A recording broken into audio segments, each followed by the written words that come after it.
सभी विद्यार्थियों को मेरा प्यार भरा नमस्कार। फटाफट क्लास से जुड़ जाइएगा। आज की क्लास में हम लोग हिंदी भाषा के विकास के बारे में बात करने वाले हैं। फटाफट आप लोग क्लास से जुड़ जाइएगा।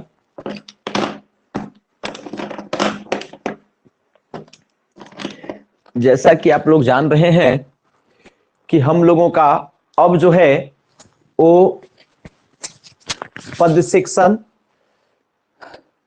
और पद शिक्षण में आप देख रहे हैं कि 6 पोर्शन है, जिसमें 6 यूनिट आप कह सकते हैं, और जिसमें हम लोग अभी फिलहाल जो है वो दिनकर के कुरुक्षेत्र की चर्चा कर रहे हैं। इसके अलावा हम लोग तीनों दास के बारे में बात करेंगे, सूरदास, तुलसीदास, कबीरदास, ठीक है। और इसके अलावा जयशंकर प्रसाद, ठीक है। और इसके अलावा सूर्यकांत त्रिपाठी निराला। तो इनकी रचनाओं का हम लोगों को अध्ययन करना है। पैरेलल इनकी रचनाओं का अध्ययन करने के साथ साथ हम लोग जो हैं वो हिंदी भाषा के विकास के बारे में भी हम लोग चर्चा करते रहेंगे। हिंदी साहित्य के इतिहास को आप स्वयं भी पढ़ते रहिएगा, यदि आप पढ़ सकते हैं तो, नहीं तो इसको ये दोनों को कराने के बाद फिर हम उसको करेंगे। आज की क्लास में जैसा कि आप जान रहे हैं, हम लोग पाली, प्राकृत, अपभ्रंश, अवहट तमाम चीजों के बारे में हम लोग पहले बात कर चुके हैं, और उम्मीद है कि आपको थोड़ी बहुत जानकारी जरूर होगी, थोड़ा सा रिवीजन होगा। ये हम कहना भूल गए थे कि कम से कम आप जो है वो थोड़ा सा अपभ्रंश, अवहट आदि के बारे में जानकारी ले करके आइएगा, रिवाइज करके आइएगा, जो हम पढ़ाए हैं, नोट कराए हैं उसको। लेकिन बावजूद उम्मीद है कि थोड़ी बहुत जानकारी होगी, और उसको कनेक्ट कराने के लिए जो है वह जो है हम लोगों को दूसरा एक यूनिट तो पहले पढ़ाया गया था। दूसरा यूनिट जो है हिंदी भाषा के विकास में खंड क वाले में, दूसरा हम लोगों का है कि मध्यकाल में साहित्य के रूप में ब्रज भाषा और अवधी भाषा का जो है किस प्रकार विकास हुआ है, ये हम लोगों को पढ़ना है। दूसरा यूनिट में जो हम लोगों का जो सेक्शन ए है, उसका जो दूसरा चैप्टर कह सकते हैं या दूसरा जो आप इकाई कह सकते हैं, वो हम लोगों को पढ़ना है ब्रज भाषा और अवधी भाषा का विकास, ठीक है। साहित्यिक विकास कैसे उनका हुआ, साहित्य का रूप जो है, साहित्य और लोक साहित्य के रूप में किस प्रकार से वो अपने आप को सुव्यवस्थित कर पाया। वह जो बोली या भाषा कह सकते हैं, बोली मानी जाती थी ब्रज भाषा और अवधी जो है, लेकिन इसको भाषा का रूप कैसे जो है सो मिल पाया, इसके बारे में हम लोग चर्चा करेंगे। हम लोग अवधी और ब्रज दोनों को बारी बारी से पढ़ेंगे, दोनों का फिर कंपैरिजन करा लेंगे। हम लोग अवधी का कैसे विकास हुआ है और ब्रज का ध्यान रखिएगा। इसमें जिस प्रकार से अवहट अपभ्रंश का जो एक जो संरचना हम लोगों को पढ़ना था, वहां यहाँ पर वो नहीं पढ़ना है, इसका साहित्यिक विकास पढ़ना है। इनके साहित्यों पर हम लोगों को ज्यादा फोकस करना है। बात समझने का प्रयास करिएगा। ब्रज भाषा और अवधी का यदि आप सिलेबस देखिएगा तो इसका साहित्यिक विकास कैसे हुआ है, उस पर हम लोगों को ज्यादा फोकस करना है। जो टॉपिक है उसको पढ़ना ज्यादा जरूरी है एग्जाम के टाइम। तो ऐसे कंडीशन में हम लोग, आप हेडिंग डाल लीजिएगा, अवधी भाषा का जो मध्यकाल में साहित्यिक विकास हुआ वो कैसे हुआ उसके बारे में। तो अवधि आप हेडिंग डाल लीजिएगा कि मध्यकाल में अवधि का साहित्यिक विकास कैसे हुआ। सिर्फ हम अवधि लिख दे रहे हैं यहां पर, अवधि भाषा, ठीक है। मध्यकाल में दिख रहा है ना, मध्यकाल में अवधी भाषा का साहित्यिक विकास कैसे हुआ, आज हम लोग इसकी चर्चा करने वाले हैं। देखिए, अवधी और ब्रज जो है, वो अवधी और ब्रज जो है उस समय इनका डंका बज रहा था, जब खड़ी बोली या जो आज जो हम लोग बोल रहे हैं, जिस भाषा में हम बोल रहे हैं, वो जब बढ़िया से स्थापित नहीं हुई थी और इसका कोई विशेष कह सकते हैं कि इसमें दम कोई नहीं था खड़ी बोली का, उस समय जो है वो भरपूर साहित्य लिखे जा रहे थे ब्रज भाषा में और अवधी भाषा में। तो अवधी और ब्रज को मामूली नहीं लेना है, ठीक है, काफी समृद्धता इसमें थी। तो हम लोग अवधी की बात करेंगे, फिर ब्रज की बात करेंगे और फिर दोनों का क्या कराएंगे कि तुलनात्मक अध्ययन करेंगे। तो इससे आप लोगों का जो सवाल आता है वो सब हो जाएगा, कहीं कोई दिक्कत नहीं है, सब सवाल जो पढ़ा रहे हैं वहीं से आएगा, कहीं से बाहर से नहीं आएगा।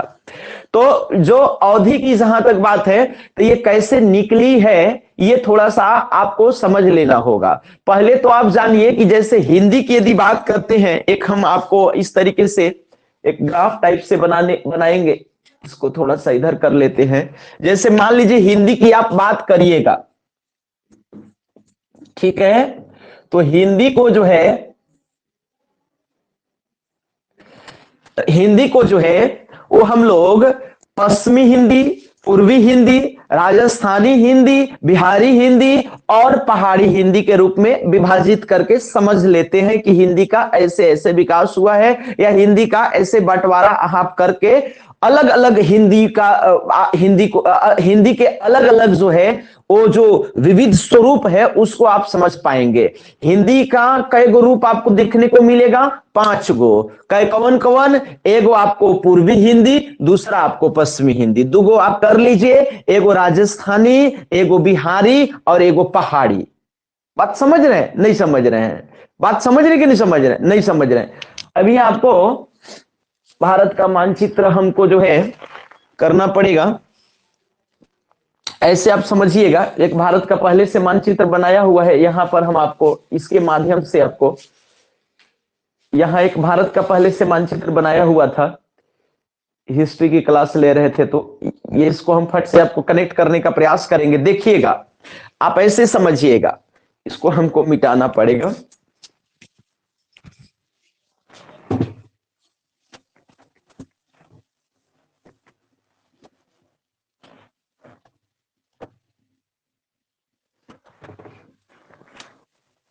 ये आपको भारत का नक्शा दिख रहा होगा, ये आपको किसका नक्शा दिख रहा है? भारत का। आप समझने का प्रयास करिएगा जो हम बताना चाह रहे हैं, ठीक है। यहां पर ये भारत आप देख रहे हैं, इसको आप उत्तर दिशा कहते हैं, नीचे वाले को दक्षिण कहते हैं, इसको आप पश्चिम कहते हैं, हिंदी वाले विद्यार्थी समझने का प्रयास, इसको आप पूरब कहते हैं। कॉन्सेप्ट समझा रहेगा तो बहुत सही रहेगा, ठीक है। ऊपर वाले को उत्तर कहते हैं, नीचे वाले को दक्षिण कहते हैं, इधर वाले को पूरब कहते हैं और इधर वाले को पश्चिम कहते हैं, ठीक है। अब हिंदी की 5 जो शाखाएं हैं उसके बारे में आप समझ लीजिए, और कैसे ब्रज और अवधी कहां से बिलोंग करेगा वो आपको समझने में सहूलियत हो जाएगा। हम हिंदी की 5 शाखाओं के बारे में बात कर रहे हैं। कौन कौन शाखा? तो पहला जो है वो पूर्वी शाखा, दूसरी जो है वो पश्चिमी शाखा, तीसरी जो है वो राजस्थानी, चौथी जो है बिहारी और 5वीं जो है वो पहाड़ी। ये 5 हिंदी की जो है हम लोग शाखाओं का अध्ययन करते हैं। कौन कौन? एक पूर्वी, दूसरा पश्चिमी, तीसरा राजस्थानी, चौथा बिहारी और 5वां पहाड़ी। ये आप समझ पा रहे हैं? अब ये जो पूर्वी पश्चिमी है, तो पूर्वी किधर का आएगा? ध्यान से समझिएगा। हिंदी का जो क्षेत्र है वो आप मान के चलिए, सबसे पहले तो आप ये समझ लीजिए कि यहां का जो क्षेत्र रहेगा, ये वाला जो कुछ ऐसे करके क्षेत्र रहेगा, इसको आप यूपी बोलिएगा। क्या बोलिएगा? उत्तर प्रदेश। ये जो हम ब्लू कलर से जो कर रहे हैं, ये क्या है? उत्तर प्रदेश। ये समझ पा रहे हैं? ये उत्तर प्रदेश है। इसके बाद जो है आप ये समझिएगा कि इसके उत्तर प्रदेश, यहां पर जो है ये आपका मध्य प्रदेश, ये मध्य प्रदेश का क्षेत्र है, ठीक है। इधर का जो क्षेत्र हो जाएगा, इधर का जो क्षेत्र हो जाएगा ये वाला, ये राजस्थान का क्षेत्र होगा, राजस्थान का क्षेत्र होगा। यहां का जो क्षेत्र होगा, यहां का जो क्षेत्र होगा, ये बिहार का क्षेत्र है। किसका क्षेत्र है? BIH माने बिहार का क्षेत्र है। ये आपको समझना जरूरी है कि कैसे। अब यहां पर आपको जो है, और ये वाला जो क्षेत्र आप देख रहे हैं, ये वाला जो क्षेत्र है, ये पहाड़ी क्षेत्र कहलाएगा। ये पहाड़ी क्षेत्र, ये सब पहाड़ी क्षेत्र है, पहाड़ी क्षेत्र। तो आप पूर्वी पूर्वी जो कहिएगा, पूर्वी जो होगा वो आपको बिहार और इसका ये वाला क्षेत्र को कहेंगे। ध्यान समझिएगा। अब देखिए, अब यहां से कनेक्ट करिए। अब ये पूर्वी हिंदी कहां किसको बोलेंगे? तो पूर्वी हिंदी ये वाला जो क्षेत्र होगा, ये सब वाला, ध्यान समझिएगा, ये सब वाला, ये सब जैसे बिहार का, नीचे झारखंड भी हो जाएगा, कुछ यूपी का हिस्सा आएगा। तो ये सब जो इलाका होगा, ये आपको जो है सो पूर्वी हिंदी का क्षेत्र होगा। बात समझने का प्रयास करिएगा। इसके बाद ये पूर्वी हिंदी, ये वाला क्षेत्र, यानी ये पूरब दिशा होता है। तो इधर, अब यहां तो यहां कहेगा कि पूर्वी हिंदी, तो ये असम के क्षेत्र में आप पूर्वी हिंदी कहिएगा, या अरुणाचल प्रदेश के क्षेत्र में तो गड़बड़ाएगा ना। पूर्वी हिंदी आप यहां वाले क्षेत्र को कहिए, जो उत्तर प्रदेश माने बिहार साइड के तरफ जितना आने पाए, तो इसको क्या कहिएगा आप? पूर्वी हिंदी। ठीक है। इधर वाला जो क्षेत्र होगा, इसको आप कौन सा क्षेत्र कहिएगा? पश्चिमी हिंदी। इसको कौन सा क्षेत्र कहिएगा? पश्चिमी हिंदी। ठीक है। और जो है पश्चिमी हिंदी, और आपका जो है पश्चिमी हिंदी में जो है, ये आपका जो है कुछ पंजाब का इलाका आ जाएगा, हरियाणा का इलाका आ जाएगा। इस तरीके से पंजाब, हरियाणा, ये सब का जो इलाका है दिल्ली साइड में, कौन हिंदी बोली जाएगी? पश्चिमी हिंदी। कौन हिंदी बोली जाएगी? पश्चिमी हिंदी। ठीक है, ये आप समझ रहे हैं। तो पंजाब, हरियाणा साइड में जो है सो कौन हिंदी बोली जाएगी? पश्चिमी हिंदी। और पूर्वी हिंदी किधर रहेगा? उत्तर प्रदेश, बिहार आदि के क्षेत्र में रहेगा। ठीक है। इसके बाद राजस्थान के क्षेत्र में आप देखिएगा, तो राजस्थान के क्षेत्र में जो है, राजस्थान के क्षेत्र में जो है वो आप देखिएगा, राजस्थान के क्षेत्र में कि, राजस्थान के क्षेत्र में देखिएगा कि आपको राजस्थानी हिंदी, बिहार के क्षेत्र में आपको जो है जैसे मिथिला, या जैसे मैथिल कहिएगा, मगही कहिएगा, और भोजपुरी, तो ये सब बिहारी हिंदी में आएगा। पहाड़ी क्षेत्र में भी जो है वो आपको 3 प्रकार होगा, जो हम आपको अभी बता रहे हैं। तो थोड़ा सा मानचित्र से समझने का प्रयास करना था कि कौन से राज्य किधर आते हैं और किसको क्या कहेंगे। अब हम लोग मूल बोर्ड पर आते हैं और इसके माध्यम से समझने का प्रयास करेंगे।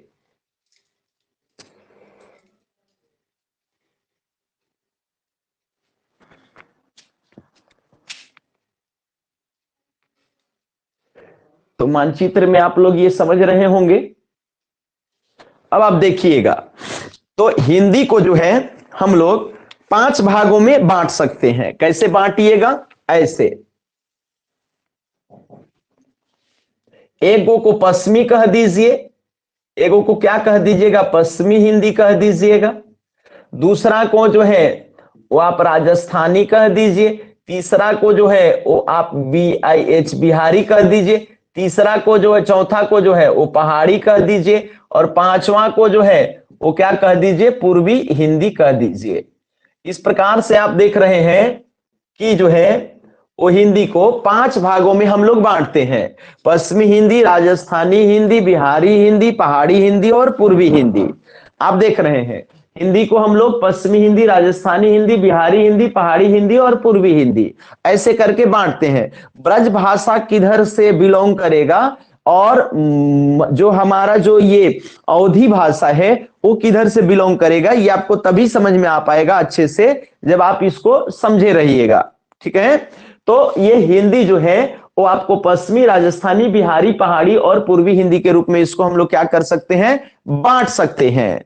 ये जो आप पश्चिमी हिंदी देख रहे हैं, इसमें कौन कौन सी चीजें आती हैं, तो ये आपको पता होगा कि इसमें जो है एक ट्रिक है, बीबी का हस्बैंड, आप ऐसे करके करिएगा तो आपको हो जाएगा। बीबी का हस्बैंड, आप BBKHB आप लिख दीजिएगा तो हो जाएगा।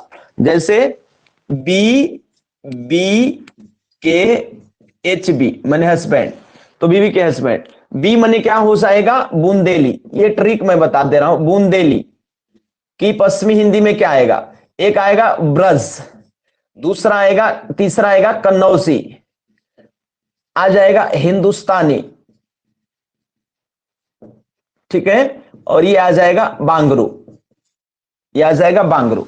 तो इस तरीके से जो है पश्चिमी हिंदी के, आपको पश्चिमी हिंदी के भी 5 भाग आप देख सकते हैं। एक बुंदेली है, ब्रज है, हम लोगों को बाकी से नहीं मतलब है, लेकिन आप देख रहे हैं कि ये वाला जो ब्रज है इससे हम लोगों को मतलब है। और ये ब्रज भाषा की कहां से, ब्रज भाषा का संबंध किससे है, यानी पश्चिमी हिंदी से है। ब्रज भाषा का संबंध किससे होगा, पश्चिमी हिंदी से होगा। पश्चिमी हिंदी में क्या होगा, बीबी के हस्बैंड, मतलब कि बी मने बुंदेली, बी मने ब्रज, के मने कनौजी, एच मने हिंदुस्तानी और बी का मतलब बांगरू। बांगरू जो होगा, बी मने बुंदेली, ये बुंदेलखंड क्षेत्र का होगा। ब्रज भाषा जो होगा वो आपका दिल्ली के आसपास, हरियाणा के आसपास या पश्चिमी उत्तर प्रदेश का जो क्षेत्र होगा वो वहां पर ब्रज भाषा बोली जाएगी। और ये आपको उत्तर प्रदेश और मध्य प्रदेश से सटा हुआ, या कह सकते हैं कि एमपी साइड में कनौजी बोली जाएगी, ठीक है। हिंदुस्तानी तो आप समझ रहे हैं खड़ी बोली से भी संबंधित है, और बांगरू हरियाणा के क्षेत्र में बोली जाती है। तो इस तरीके से आपको कम से कम एक बेसिक आप जरूर ध्यान में रखिए, तभी आपको समझ में आ पाएगा। बांगरू जो है हरियाणा के क्षेत्र में बोली जाती है। ये हिंदुस्तानी जो रहेगा इसको कौरवी या खड़ी बोली भी कहेंगे। तो खड़ी बोली का भी जो है वो संबंध पश्चिमी हिंदी से है। तो आपको मैं थोड़ा थोड़ा बल्कि लिख देता हूं, ये बांगरू क्या चीज है। तो बांगरू जो रहेगा ये आपको हरियाणा क्षेत्र से संबंधित रहेगा। ये हिंदुस्तानी को जो है वो खड़ी बोली भी कहेंगे, खड़ी बोली। इसको कौरवी भी बोलते हैं, इसको कौरवी भी बोलते हैं। कनौजी है, ये है ब्रज भाषा आप जानते हैं, और बुंदेली, तो ये पश्चिमी हिंदी का स्वरूप है। राजस्थानी में जो है ट्रिपल एम आपको समझ में आएगा। ट्रिपल एम का मतलब ये हो गया, यद्यपि डायरेक्ट ये सिलेबस में नहीं है हमारा ना, हमको तो ब्रज भाषा और अवधि पढ़ना है। एम मने हो गया मारवाड़ी, ट्रिपल एम मारवाड़ी हो गया, मेवाती हो गया और मालवी हो गया।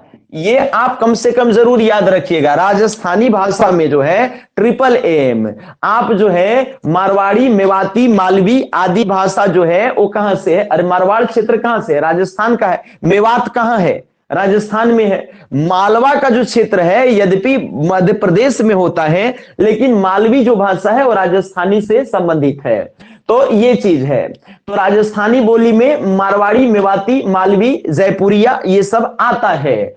पश्चिमी हिंदी में आप देख रहे हैं कि बीबी का हस्बैंड, बी का मतलब जो है वो आपको बुंदेलखंडी, ठीक है। एगो बी मने ब्रज भाषा, के मने कनौजी हो जाएगा, और बीबी के एच का मतलब हिंदुस्तानी हो जाएगा, या कौरवी हो जाएगा, या खड़ी बोली हो जाएगा, और सबसे लास्ट वाला जो हो जाएगा वो आपका जो है वो बांगरू हो जाएगा, जिसको आप हरियाणवी भी कह सकते हैं। बिहार के क्षेत्र में जो है वो मगही, मैथिली और भोजपुरी ये जो है वो आपका आ जाएगा।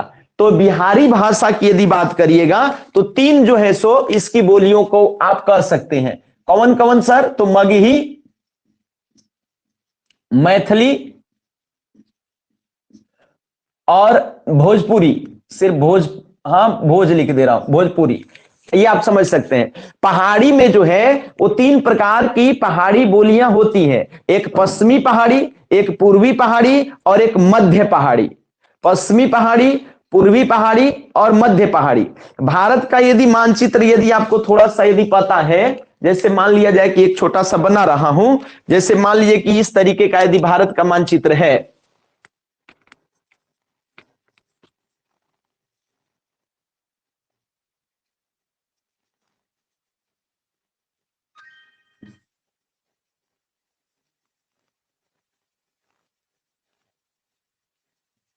जैसे ये छोटा सा एक भारत का मानचित्र है, तो इसमें जो है ये वाला क्षेत्र जो है ये आपका पहाड़ी क्षेत्र कहलाएगा। ये वाला, ये जो हिमालय पहाड़ है, बात समझ रहे हैं। तो ये हिमालय जो पहाड़ है, तो ये वाला जो क्षेत्र है इसमें ये अब इधर जो होता है ये पश्चिम होता है, इधर क्या होता है वेस्ट होता है, इधर क्या होता है ईस्ट होता है, और इधर साउथ होता है, इधर नॉर्थ होता है।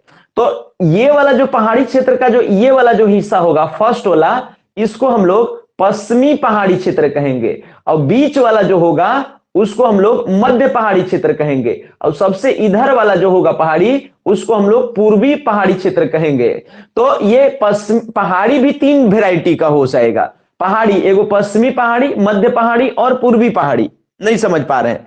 एगो पश्चिमी पहाड़ी, मध्य पहाड़ी और पूर्वी पहाड़ी, ये 3 प्रकार का पहाड़ी भी हो जाएगा। ये पश्चिमी पहाड़ी तो पश्चिमी पहाड़ी हो जाएगा, जैसे हिमाचल प्रदेश उत्तराखंड के साइड में, ठीक है। मध्य पहाड़ी भी आपको 2 वेराइटी में बटा हुआ है, जिसको कि जो है वो गढ़वाली और कुमाऊं, तो कुमाऊं और गढ़वाली भी इसको कहा जा सकता है। तो ये जो है वो आपको ये जो पहाड़ी होगा यहां पर लिख दे रहा हूं, ये पहाड़ी कैसा कैसा हो जाएगा, पश्चिमी हो जाएगा, मध्य हो जाएगा और पूर्वी हो जाएगा। और ये मध्य भी जो है वो कुमाऊं और गढ़वाली के रूप में हो जाएगा, ये मध्य भी हो जाएगा। तो मध्य भी जो है वो गढ़वाल और कुमाऊं 2 क्षेत्र है हिमालय का ही, तो इसको गढ़वाली और कुमाऊं कहा जाता है, ठीक है। पूर्वी हिंदी की यदि बात करी जाए तो पूर्वी हिंदी में ABC ट्रिक है, ABC कैसे कैसे पूर्वी हिंदी में कौची आ जाएगा सर, तो एगो ए हो जाएगा सर, एगो बी हो जाएगा सर, और एगो सी हो जाएगा सर। ए का मतलब क्या हो जाएगा सर, तो ए मने हो जाएगा अवधि, ए मने क्या हो जाएगा सर, अवधि। बी मने क्या हो जाएगा सर, बघेली, और सी मने क्या हो जाएगा सर, छत्तीसगढ़ी। नहीं समझ, आराम से आप याद रख। पश्चिमी हिंदी को कैसे याद रखें, बीबी का हस्बैंड, बीबी का हस्बैंड का मतलब कि क्या हो जाएगा कि बी का मतलब बुंदेली, बी मने ब्रजभाषा, के मने कनौजी, एच मने हिंदुस्तानी और बी मने बांगड़ू। और इधर आप देख रहे हैं कि पूर्वी हिंदी में अवधी, बघेली और छत्तीसगढ़ी, मतलब ABC, इस तरीके से। तो ये तो आपको अब यहां पर 2 चीज निकल करके सामने आया। क्या निकल के सामने आया कि हमको पढ़ना है अवधी और हमको पढ़ना है ब्रजभाषा, 2 चीज पढ़ना है। यानी जो ब्रज भाषा है वो पश्चिमी हिंदी से रिलेटेड है, जबकि जो अवधी है वो पूर्वी हिंदी से रिलेटेड है। बाकी हम लोगों को कुछ भी नहीं पढ़ना है, बाकी हम लोगों को कुछ भी नहीं पढ़ना है। तो हम लोगों को एक ब्रज भाषा पढ़ना है और एक हम लोगों को अवधी भाषा पढ़नी है, ठीक है। 2 गो, एक ब्रज और एक अवधी। ब्रज का संबंध पश्चिमी हिंदी से है, जबकि अवधी का संबंध पूर्वी हिंदी से है। बाकी अभी फिलहाल के लिए फालतू है, बाकी फिलहाल के लिए अभी क्या है, फालतू है। अब यहां पर ये समझना होगा कि ये जो पश्चिमी हिंदी है, इन सभी का जो है वो उद्गम किस चीज से हुआ है, किसी चीज से तो हुआ होगा।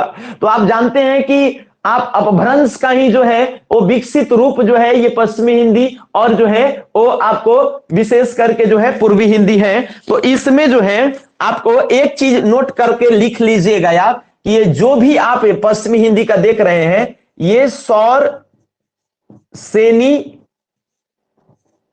अपभ्रंश से ये निकलेंगे, सौर सेनी अपभ्रंश से। और जबकि ये वाला जो होगा वो अर्ध मागधी अपभ्रंश से संबंधित होगा,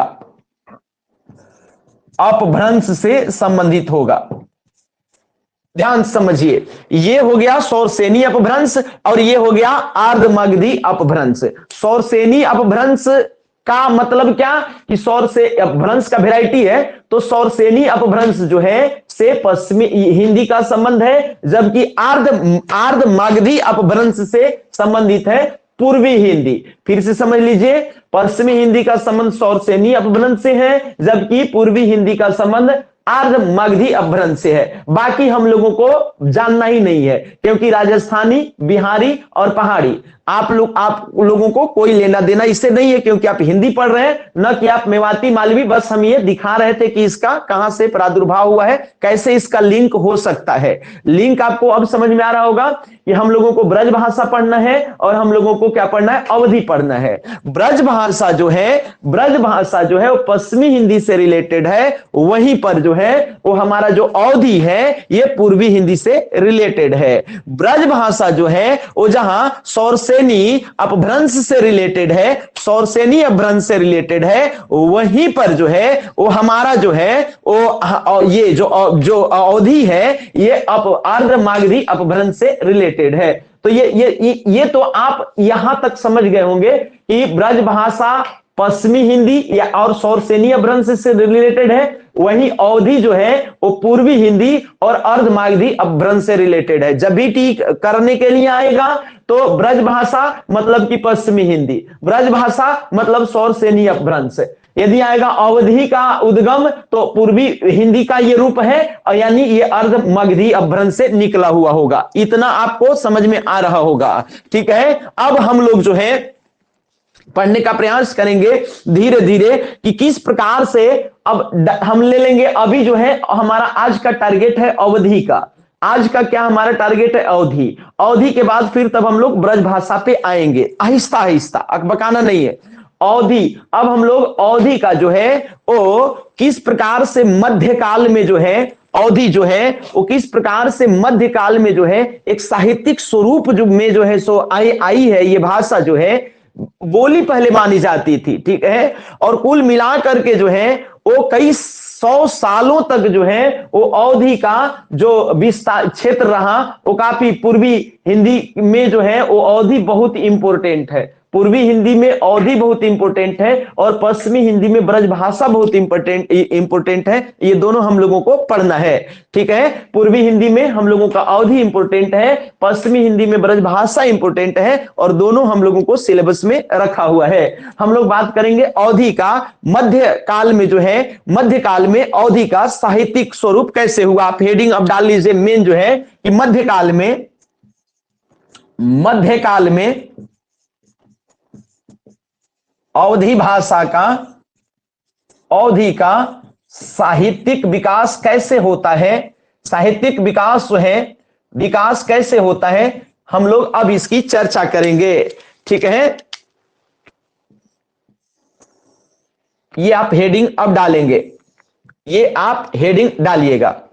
देखिए सबसे पहला लाइन तो आपको यही ध्यान में रखना चाहिए कि जो अवधि है उसका जो प्रादुर्भाव है, उसका जो लिंक जो है वो आपका अर्ध मागधी अपभ्रंश से है। यानी ये जो अवधि है उसका अर्ध मागधी अपभ्रंश से इसका जन्म होता है। किससे होता है, अर्ध मागधी अपभ्रंश से, अर्ध मागधी अपभ्रंश से। एक लाइन में लिख देता हूं और आप ऐसे ही करके आप इसका उद्भव, यदि इसके उद्भव की यदि बात करिएगा तो इसका जो उद्भव होगा, उद्भव जो होगा इसका वो कहां से होगा, तो अर्ध मागधी अपभ्रंश से। आप एक बार लिख लीजिएगा क्योंकि ये सवाल जो है बहुत इंपॉर्टेंट है। ये बात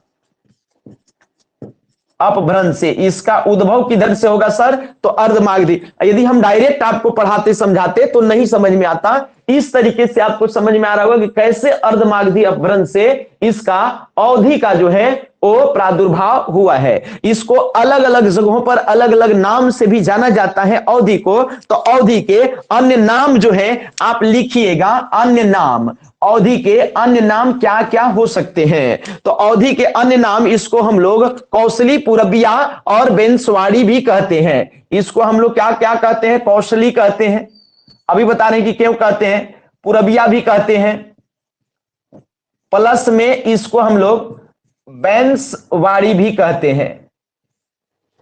अब कौशली, पूरबिया और बेंसवाड़ी क्यों कहा जाता है, आप इसको नोट करिएगा सबसे पहले कि जो जो अवधी जो भाषा है उसको जो है वो हम लोग पूरबिया भी कहते हैं, हम लोग जो है बेंसवाड़ी भी कहते हैं, और जो है हम लोग कौशली भी कहते हैं। तो क्यों कहते हैं? ये कौशली जो है ये उत्तर प्रदेश, कौशल प्रदेश आप समझते होंगे, कौशल राज्य कभी नाम सुने हैं कौशल?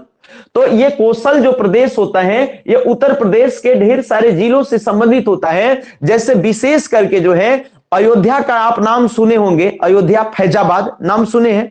तो अयोध्या फैजाबाद का जो इलाका है ये कौशल प्रदेश से संबंधित है, ठीक है। तो अयोध्या या फैजाबाद के आसपास का जो इलाका है वो आपको, अच्छा इसके अलावा बहुत सारे जिले हैं उत्तर प्रदेश के, लगभग 14 जिले जो डायरेक्टली जो है, अच्छा अवधि जो शब्द का जो ये भी कहा जाता है कि विद्वानों ने बताया है कि अवधि जो है अयोध्या शब्द से ही बना है। अवधि किस शब्द से बना है? अयोध्या से। और अयोध्या का नाम जो है पहले फैजाबाद डिस्ट्रिक्ट था और फैजाबाद का अब नाम बल्कि अयोध्या हो गया है योगी सरकार में। तो ऐसे कंडीशन में जो है मान के चलिए कि अयोध्या और अयोध्या के आसपास के क्षेत्रों में जो है वो उसको जो है वो कौशल प्रदेश भी कहा जाता था, इसीलिए अवधि को कोसली भाषा भी कहा जाता है। नहीं समझ पा रहे बात के? तो अवधि को क्या कहा जाता है? कोसली भाषा।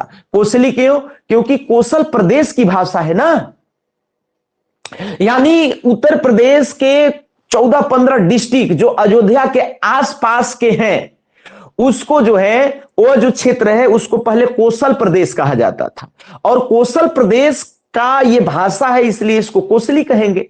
नहीं समझ रहे बात के? बिहार की भाषा को बिहारी कहेंगे तो कौशल प्रदेश की भाषा को कोसलियन कहेंगे भाई, तो इसको कोसली कहेंगे। पूरबिया इसलिए कहेंगे क्योंकि ये पूर्वी हिंदी की ये भाषा है, तो इसलिए इसको पूरबिया कहेंगे। और अवध प्रांत का ही क्षेत्र जो है उसी को बैंसवाड़ी भी कहा जाता है। तो अवध प्रांत का ये क्षेत्र बैंसवाड़ी है, जो कौशल प्रदेश के क्षेत्र को बैंसवाड़ी भी कहा जाता है, इसलिए इसको बैंसवाड़ी भी कहते हैं। तो अवधि के आप कौन कौन से नाम कह सकते हैं? तो अवधि का आप एक कौशली एक तो कौशली हो जाएगा, दूसरा जो हो जाएगा पूरबिया हो जाएगा, और एक तीसरा क्या हो जाएगा? बैंसवाड़ी हो जाएगा। तो अवधि के जो है सो 3 अलग अलग नाम आप देख रहे हैं कि अवधि के 3 अलग अलग जो है सो नाम, ये तो आपको ये आ जाएगा कि अवधि का निम्नलिखित में कौन सा जो है सो नाम नहीं है या है, तो आप कोसली, पूरबिया और बैंसवाड़ी आप याद रखिएगा। बहुत बेसिक से मैं आपको शुरू कर रहा हूं कि क्योंकि पीजीटी में पिछला साल भी आप देखिएगा बहुत ही बेसिक सवाल जो है सो पूछा गया है, तो आपको जो है वो इन सब चीजों पे गौर करने की जरूरत है। अवधि का अब ये जो मान लीजिए ठीक है, उत्तर प्रदेश का जो अयोध्या के आसपास का जो क्षेत्र है, अयोध्या से ही अवध बना है। अवध का नाम सुने होंगे, तो अयोध्या से अवध बना है, और अवध के आसपास के क्षेत्र को जो है बहुत पुराने समय में कौशल प्रदेश भी कहते थे, इसलिए कोसली कहते हैं। पूरब में इसलिए पूरबिया कहेंगे, और इसको जो है बैंसवाड़ी भी कहेंगे क्योंकि उस क्षेत्र को बैंसवाड़ी भी कहा जाता था। अवध का एक भाग था बैंसवाड़ी। अब आपको ये प्रश्न है कि ये जो भाषा है अवधि कब की भाषा है, कब इसका प्रादुर्भाव हुआ होगा?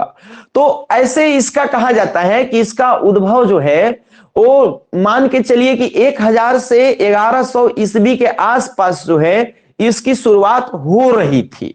अवधि की 1000 से 1100, ऐसे तो अभिलेखों में तरह तरह के अभिलेखीय साक्ष्यों के आधार पर विद्वान लोग जो हैं वो ईसा पूर्व भी जोड़ देते हैं कि 200-250 ईसा पूर्व से इसके कहीं ना कहीं जो है सो बीज जो है विद्यमान थे। लेकिन हम लोगों को मेन ये समझना है कि मोटा मोटी इसका जो है उद्भव कब हो रहा था, इसका जन्म कब हो रहा था।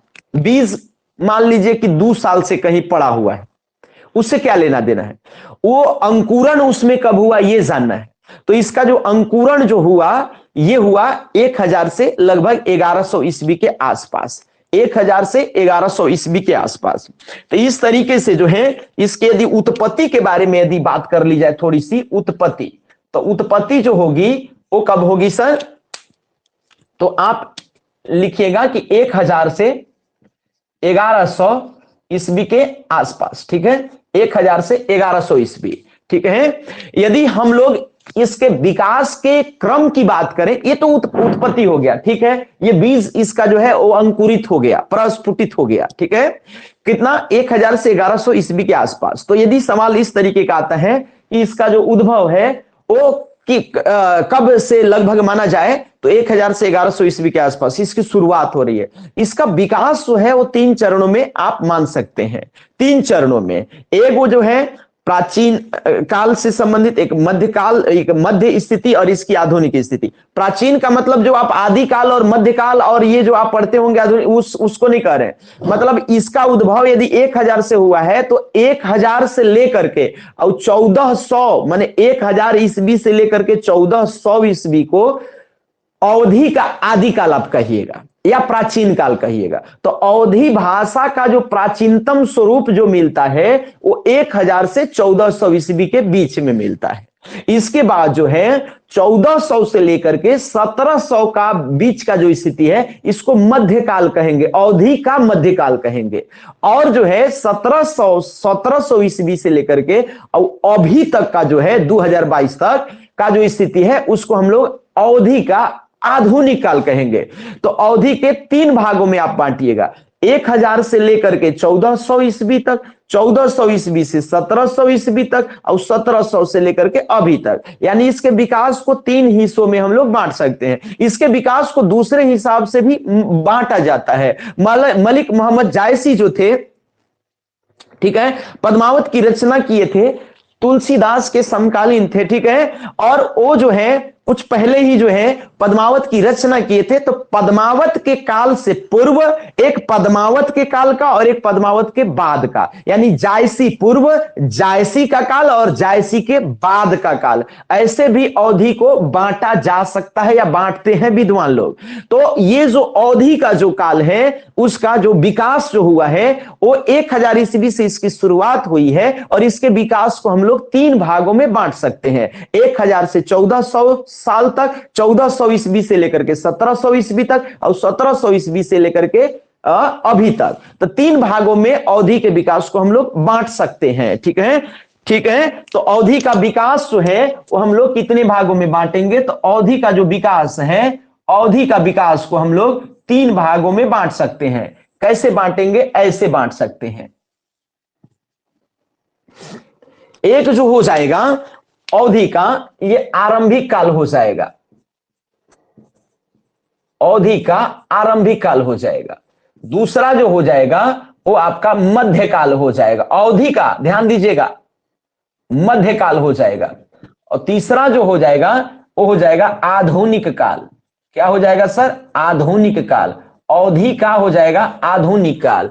ये बात समझ रहे कि नहीं समझ रहे? आरंभिक काल कब से कब हो जाएगा, तो आरंभिक काल जो होगा सर वो 1000 ईस्वी से लेकर के 1400 ईस्वी तक हो जाएगा। ये 1400 से लेकर के 1700 तक हो जाएगा और ये जो है 1700 से लेकर के जो है वो अब तक का हो जाएगा। ये बात आप समझ रहे हैं कि नहीं समझ रहे हैं? तो इस तरीके से जो है वो आरंभिक काल जो है और मध्यकाल और आधुनिक काल के रूप में हम लोग अवधि के विकास को देखते हैं। इस तरीके से हुआ है। हम लोग जायसी के पूर्व, जायसी के बाद, जायसी कालीन और जायसी के बाद भी ऐसे भी हम लोग कर सकते हैं। अवधि का जो है विकास जो है 3 भागों में, जायसी को केंद्र में रह करके मलिक मोहम्मद जायसी को जो पद्मावत के रचनाकार थे, कहा जाता है 14 ग्रंथ जो है इस समय लिखे थे वो अवधि में, ठीक है। 4-5 ग्रंथ उनके हम लोगों को ज्ञात हैं जो काफी चर्चित रहता है। पद्मावत सबसे प्रसिद्ध रचना है और जो है बहुत प्रसिद्ध रचना है पद्मावत जो अवधि से संबंधित है। तो इसके बारे में हम लोग बात करेंगे। तुलसीदास और मलिक मोहम्मद जायसी अवधि को बहुत टॉप पे ले गए, अवधि को बहुत टॉप पे ले गए और ये दोनों को हम लोग विधिवत बात करेंगे और यहां से सवाल आता भी है। अवधि के यदि विकास की, साहित्यिक विकास की बात करिएगा और मलिक मोहम्मद जायसी और तुलसीदास की बात नहीं करिएगा तो सब व्यर्थ हो जाएगा, निरर्थक हो जाएगा। उनको केंद्र में रह करके हम लोग बात करेंगे। तो एक मलिक मोहम्मद जायसी के पूर्व, एक मलिक मोहम्मद जायसी के काल का, और एक जो है सो जायसी के बाद का, ऐसे भी कहा जाता है। ठीक है, लेकिन हम लोग इस तरीके से आरंभिक काल, मध्यकाल और आधुनिक काल ऐसे भी इसको बांट सकते हैं। यद्यपि जो अवधी भाषा का जो बीज था वो बहुत प्राचीन काल से जो है सो विद्यमान था। बहुत सारे अभिलेख हैं जिसके माध्यम से हम लोगों को यह जानकारी मिलती है कि अवधी कितना प्राचीन इसका जो है वो तार जुड़ा हुआ था, कितना प्राचीन। तो कुछ अभिलेख का आप नाम नोट करिएगा, जल्दी जल्दी, टाइम नहीं है मेरे पास। प्राचीनतम आप लिख लीजिएगा, प्राचीनतम साक्ष्य जो है, प्राचीनतम अवधि के प्राचीनतम साक्ष्यों की यदि बात करी जाए तो अवधि के प्राचीनतम साक्ष्य कहां कहां से मिलते हैं, तो इसमें जो है एक नाम जो है वो आ जाएगा पीपरहवा। तो पीपरहवा का अभिलेख है। दूसरा जो हो जाएगा वो सोहगौरा का है, सोहगौरा का, ये आपको अभिलेख ध्यान में रख लेना है। तीसरा जो है वो सारनाथ का अभिलेख, आप नाम सुने होंगे, तो सारनाथ का अभिलेख, थोड़ा मोड़ा इतिहास से यदि रूबरू होंगे तो। एक है रुमनीदेई का अभिलेख, और ये भी जो है रुमनीदेई का अभिलेख। और एक और जो हो जाएगा ये खैरागढ़ का, खैरागढ़ का अभिलेख। ये सब कौची है सर? तो ये सब क्या है सर? तो ये अभिलेख है। ये क्या है सर? तो प्राचीनतम साक्ष्य कहां से मिलेगा सर? तो अभिलेख से। तो ये जो प्राचीनतम साक्ष्य जो है वो कुछ अभिलेख हैं जहां से जो है वो आपको जो है मिलता है।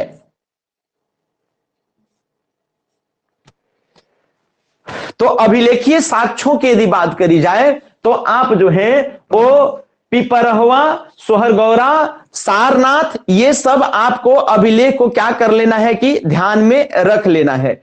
इसके यदि हम क्षेत्र की बात करेंगे कि अवधि का जो विस्तार है वो उत्तर प्रदेश में ही है बेसिकली जो है। तो उत्तर प्रदेश के जो है वो डायरेक्टली लगभग 14 जिलों में जो है वो इसका विधिवत अवधि का विस्तार है, 14 जिलों में। और बाकी अप्रत्यक्ष रूप से तो जो है वो बहुत ज्यादा है। ऐसा कहा जाता है कि 6 करोड़ लगभग जो लोग हैं वो अवधि अभी बोल रहे हैं। ठीक है, अवधि 6 करोड़ अभी भी 6 करोड़ लोगों से संबंधित है।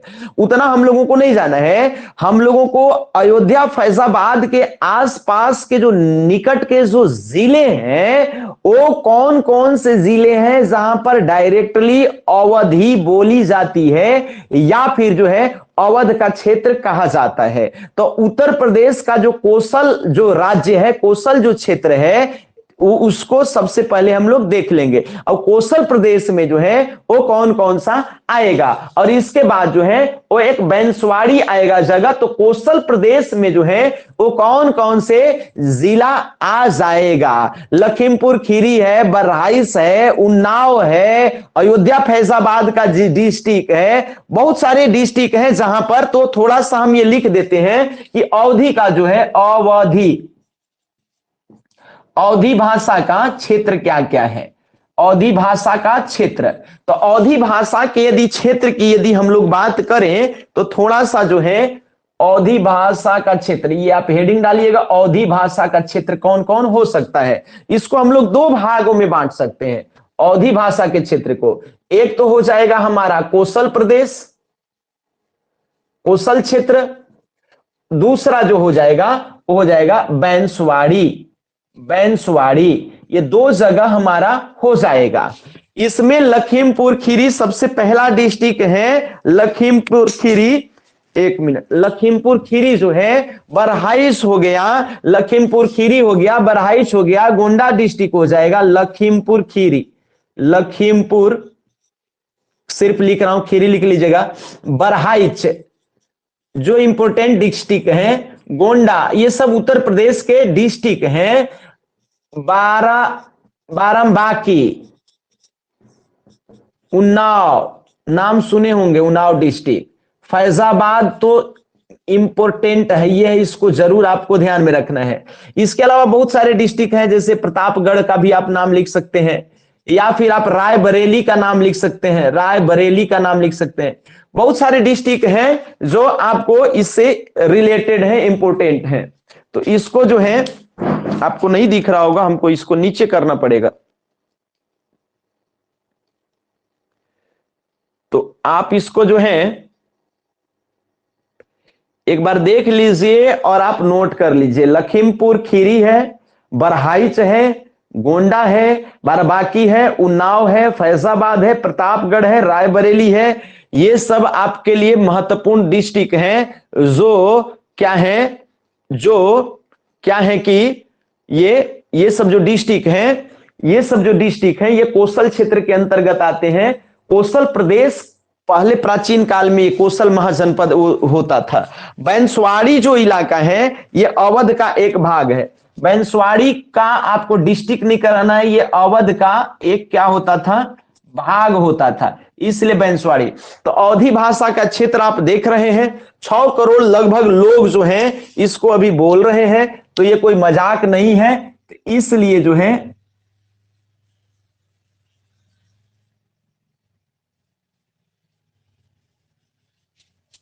ये जो है हम लोगों का अवधि का ये थोड़ा सा एक बेसिक जो फंडामेंटल हो सकता है वो हमने आपको अभी बताया। अवधि का बेसिक जो चीज है वो हम आपको अभी तक बताए हैं। अवधि भाषा का जो बेसिक चीज है वो हम आप लोगों को अभी तक बताए हैं। क्लियर बात है? अवधि का जो बेसिक चीज है वो हम आप लोगों को अभी तक बताए हैं। अब हम लोगों को यह समझना है, अवधि का एक मेन चीज तो आप समझ लिए। अवधि का जो अब जो विकास हो रहा है उसमें सबसे पहला कोई काव्य की रचना होगी जो ज्ञात में है। पिछला बार पूछा भी है यही सवाल, ठीक है? तो इस तरीके से जो है वो हम लोगों को समझना पड़ेगा कि पहला जो ज्ञात जो काव्य है, या सबसे पहला जैसे मलिक मोहम्मद जायसी की बात हो जाए या तुलसी की, तो तुलसी क्या यूज करते थे, मलिक मोहम्मद जायसी क्या यूज करते थे। मतलब जैसे मलिक मोहम्मद जायसी क्या होते थे, जैसे पद्मावत की रचना की और जो भी इनकी रचनाएं थी काफी साधारण होती थी, ठेठ होती थी, तद्भव भाषा का यूज करते थे। लेकिन तुलसीदास जो है जब वो रचना किए आए तो वो तत्सम विशुद्ध रूप से तत्सम शब्दों का यूज करके जो है वो किए, और तत्सम अवधि का जो है वो तत्सम स्वरूप प्रदान किए। मतलब जो है वो तत्सम शब्दों को अवधि में ढाल करके और तुलसीदास जो है सो क्या किए कि रचना किए। जबकि मलिक मोहम्मद जायसी क्या करते थे कि ठेठ जो है वो अवधि का यूज करते थे। तो थोड़ा सा आपको एक हेडिंग डाल लीजिएगा कि अवधि का जो है वो विकास किस तरीके से हो रहा है, और अवधि भाषा का अब हम लोग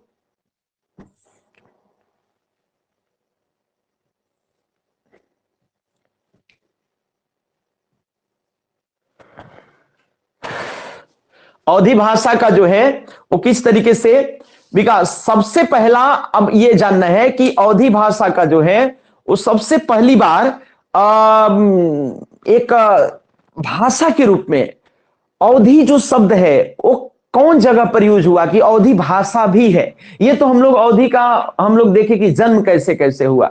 लेकिन एक सवाल बहुत बार ये पूछा जाता है कि अवधि को किसने कहा कि ये भाषा है।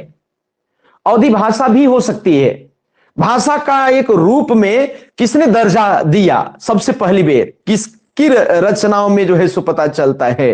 ठीक है, तो खलिक बारी जो है वो ये पूछा हुआ सवाल है। खलिक बारी आप नाम सुने होंगे, तो खलिक बारी आप एक बार हेडिंग खाली दे दीजिएगा कि भाषा का जो है अवधि भाषा का आप लिख लीजिएगा कि अवधि भाषा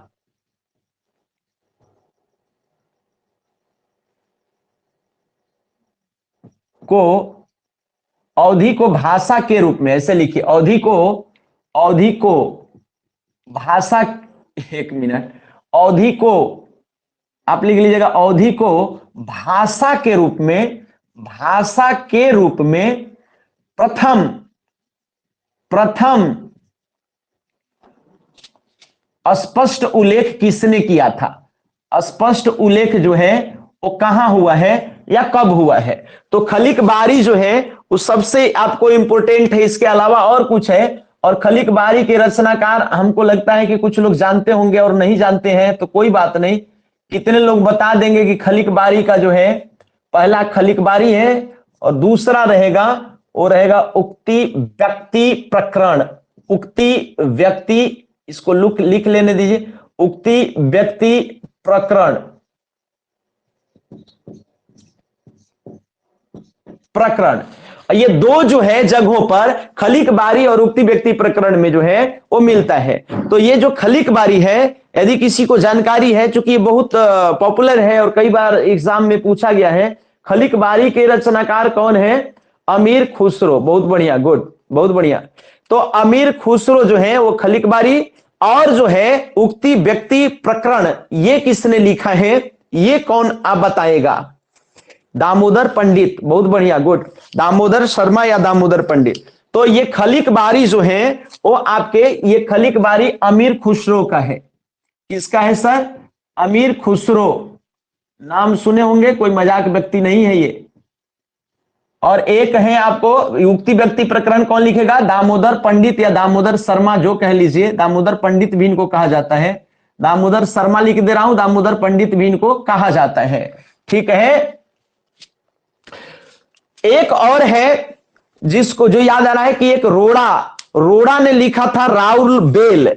तो ये इसमें भी जो है वो बताया जाता है कहीं कहीं कि यहां भी यदि ये दोनों नहीं रहे, खलिक बारी और उक्ति व्यक्ति प्रकरण, यदि खलिक बारी और उक्ति व्यक्ति प्रकरण न रहे तो एक रोड़ा की भी रचना है, वो भी जो है वो पूछा जाता है कि यदि ये दोनों न रहते। तो एक छोटा सा मैं लिख दे रहा हूं, एक छोटा सा लिख दे रहा हूं रोड़ा। एक तीसरा हो जाएगा रोड़ा, और रोड़ा जो है ये हो जाएगा राउल बेल। राउल बेल, तो रोड़ा किसकी रचना है? राउल,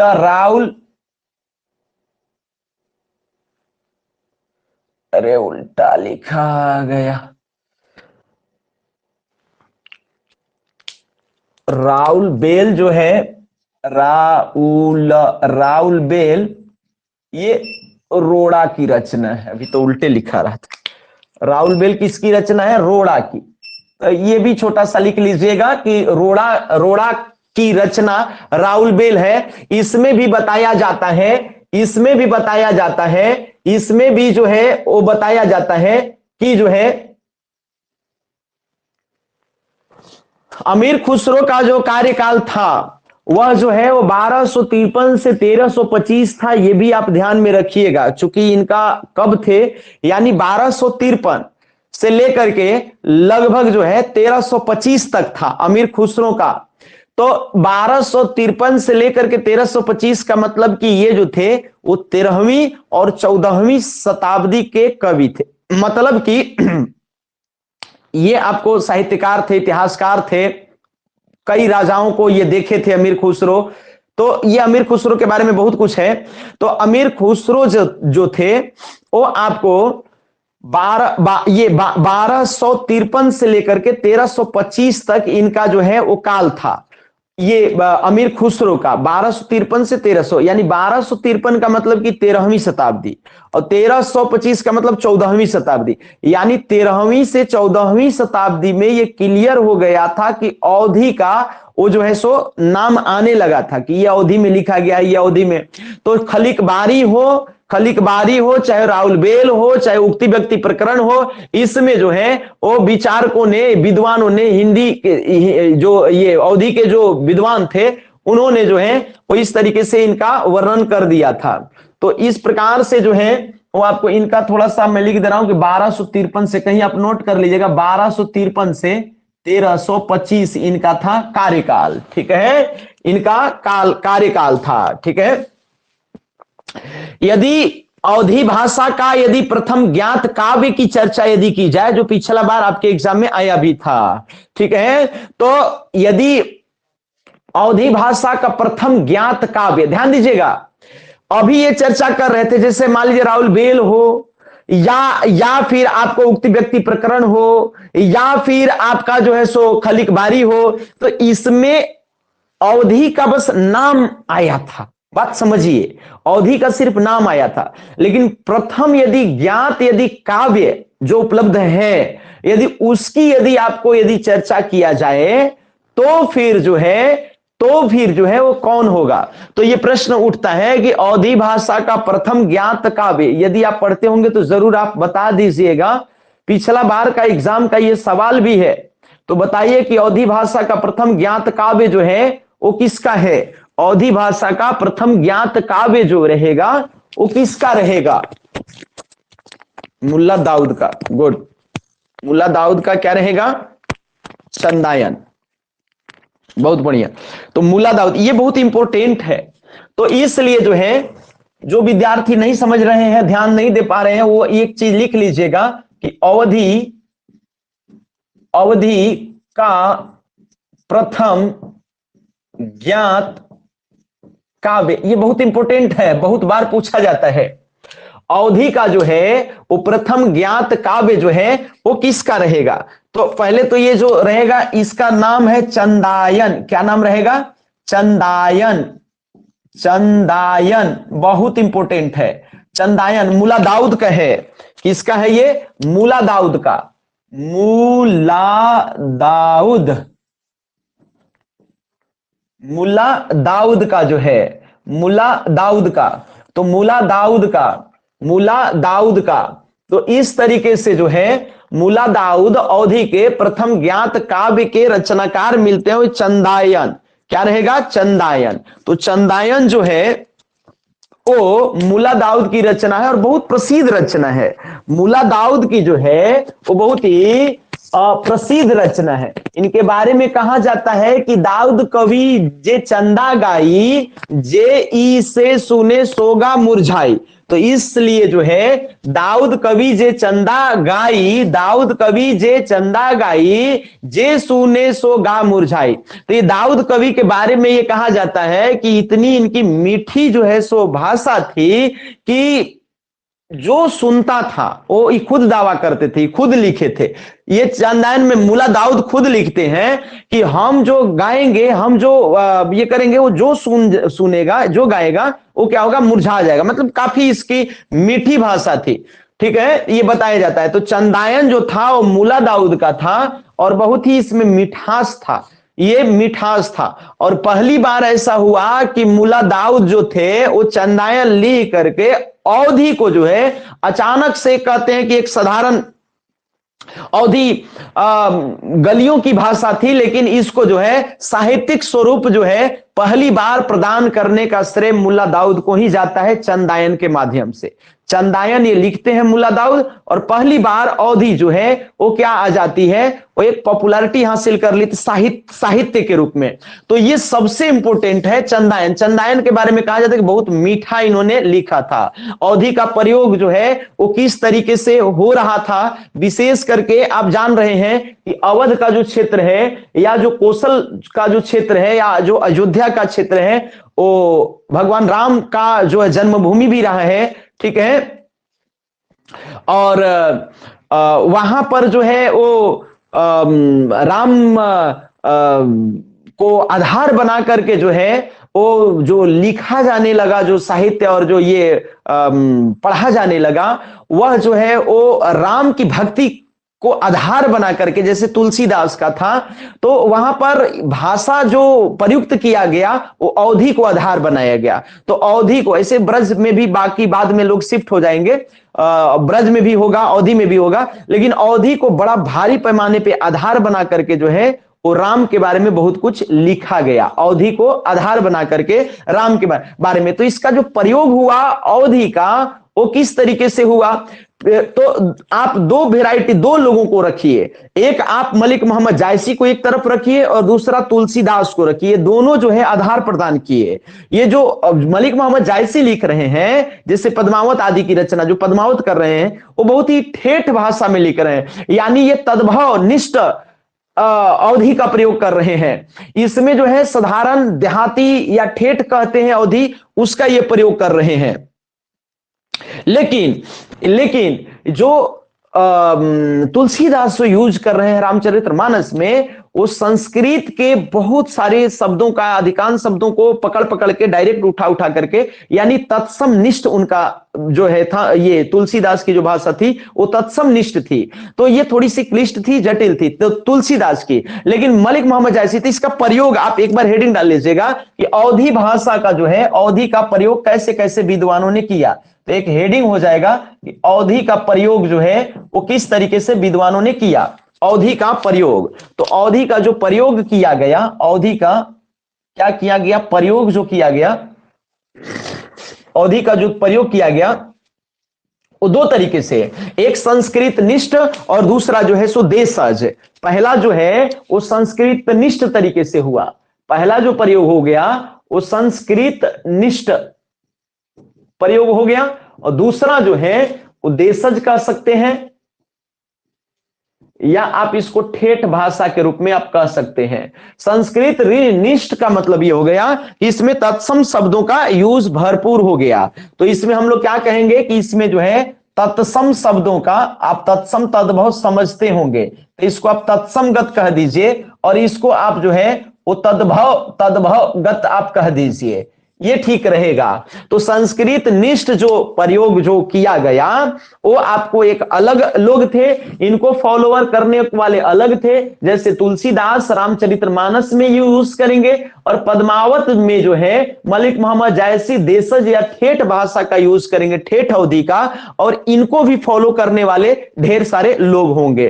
तो अवधी को दो वैरायटी से प्रयोग किया गया, एक बहुत ठेठ में और एक जो है सो संस्कृत के शब्दों को चुरा चुरा करके या संस्कृत के शब्दों को फॉलो कर। लेकिन तुलसीदास के बारे में यह कहा जाता है कि ऐसा नहीं कि संस्कृत के डायरेक्ट शब्दों को रामचरितमानस में डाल दिए, वो जो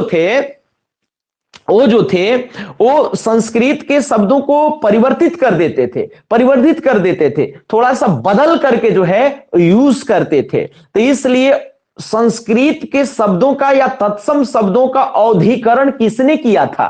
तो संस्कृत या तत्सम शब्दों का जो औधीकरण किया था वो तुलसीदास ने किया था। आप नहीं समझ रहे हैं, संस्कृत के शब्दों का या तत्सम शब्दों का जो औधीकरण किया था वो तुलसीदास ने किया था। लेकिन जो है ठेठ भाषा या जन जन तक पहुंचाने वाली जो भाषा थी अवधी को, ये मलिक मोहम्मद जायसी की पद्मावत में आपको देखने को मिलेगा। तो दोनों का दो फ्लेवर है, दोनों का क्या रहेगा, दो फ्लेवर रहेगा। तो थोड़ा सा मैं यहां और यहां, ये तत्सम में किसका नाम आएगा सर? तो तत्सम में आएगा रम्या कर रहा, खाली रा लिख रहा हूं, च मने चरित, म मने मानस। रामचरितमानस जो कि तुलसी की रचना है उसमें आपको देखने को मिलेगी। और ये जो पद्मावत जो आप देखते हैं, पद्मावत वह जो है मलिक मोहम्मद जायसी की है, सिर्फ हम जायसी लिख रहे हैं, आप समझ जाइएगा। तो यदि इस तरीके की बात आएगी तब जो है तो आप इसको कहिएगा। एक चीज ये है कि जब सूफी संतों का जब प्रभाव पड़ा और विशेष करके अरबी और फारसी शब्दों का उठा उठा करके और अवधी में घुसाया गया, पटका गया, तो ये भी एक अनोखा प्रकार का जो है, जैसे तुलसीदास जहां जो है तुलसीदास संस्कृत के शब्दों को का अवधीकरण कर रहे थे, इसी समय जो है वो जो सूफी संत थे वो गाना बजाना जो गा रहे थे, बजा रहे थे, तो अवधी में जो बजा रहे थे, गा रहे थे, तो वो अरबी फारसी शब्दों को भी इसमें क्या करते थे, समाविष्ट करते थे। तो ये जब सूफी संत की जो काव्य धारा की यदि बात करिएगा, बहुत ही साधारण शब्दों में मैं कह रहा हूं कि सूफी संत जो आते हैं और वो जो अवधी हैं तो उसमें कहीं ना कहीं अरबी फारसी शब्दों का भी जो है समाविष्ट हो जाता है। तो ये भी करना है। अभी हम लोग क्या बात कर रहे थे, एगो ठेठ की बात कर रहे थे, वो संस्कृत की बात कर रहे थे, लेकिन सूफी संत की काव्यधारा की बात करेंगे तो कुछ विदेशज शब्द जो होते हैं, जैसे चूंकि मुगल काल तो चल ही रहा था, बात समझ रहे कि नहीं समझ रहे? उस समय इतिहास में आप जाइएगा, मुगल काल, अकबर बाबर वाला काल चल रहा था।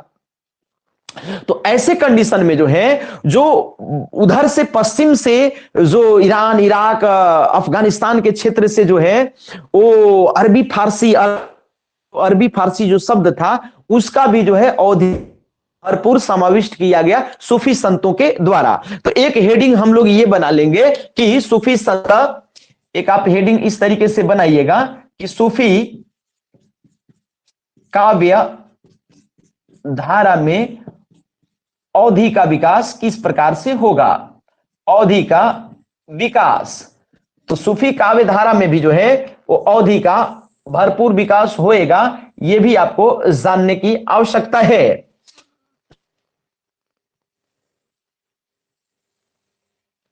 ठीक है, तो ये सूफी, इसमें आपको संस्कृत सूफी जो जैसे गाया जाता था तो उसमें अरबी फारसी शब्दों का यूज होता था, लेकिन जो सूफी की जो बात होती थी उसमें जो सूफी धारा वाले थे, सूफी संत वाले थे, वो क्या करते थे कि दोहे और चौपाई का यूज करते थे। और दोहा और जो चौपाई का जो यूज था उसमें कहीं ना कहीं संस्कृत में कुछ जो प्रेम प्रसंग दिखाया जाता था, उस प्रेम प्रसंगों को आधार बना करके जो है वो सूफी वाले जो थे वो अवधि में गाते थे। फिर से समझिए, संस्कृत में कुछ प्रेम का वर्णन होता था, प्रेम प्रसंग जो लिखा हुआ था उसको आधार बना करके अवधि में क्या सूफियों का ये टारगेट होता था कि जनरली जो वो गाते थे वह जो है सो जो संस्कृत में जो प्रेम की जो बात होती थी, वो संस्कृत में जो प्रेम प्रसंग का जो उल्लेख होता था, संस्कृत में जो लिखा होता था, उसको ये आधार बना करके जो है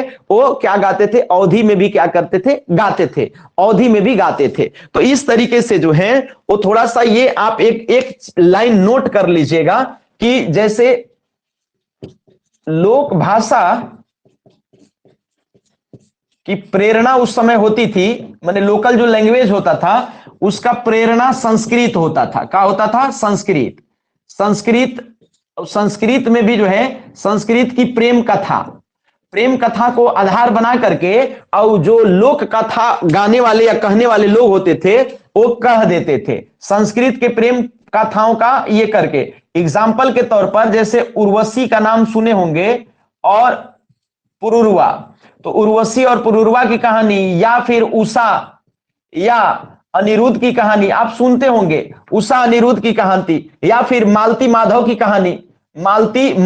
कहानी। तो इस तरीके से जो है ये क्या करते थे कि दोहा, ये एग्जाम्पल ये संस्कृत का है। ये जो आप उर्वशी पुरुरवा देख रहे हैं या उषा अनिरुद्ध देख रहे हैं, मालती माधव देख रहे हैं, ये मालती माधव, उषा अनिरुद्ध, ये सब जो है वो संस्कृत के जो है वो प्रेम कथा है। और इन सब चीजों को उदाहरण बना करके जो है, इन सब चीजों को आधार बना करके जो है वो सूफी वाले क्या करते थे कि अपनी रचना को करते थे।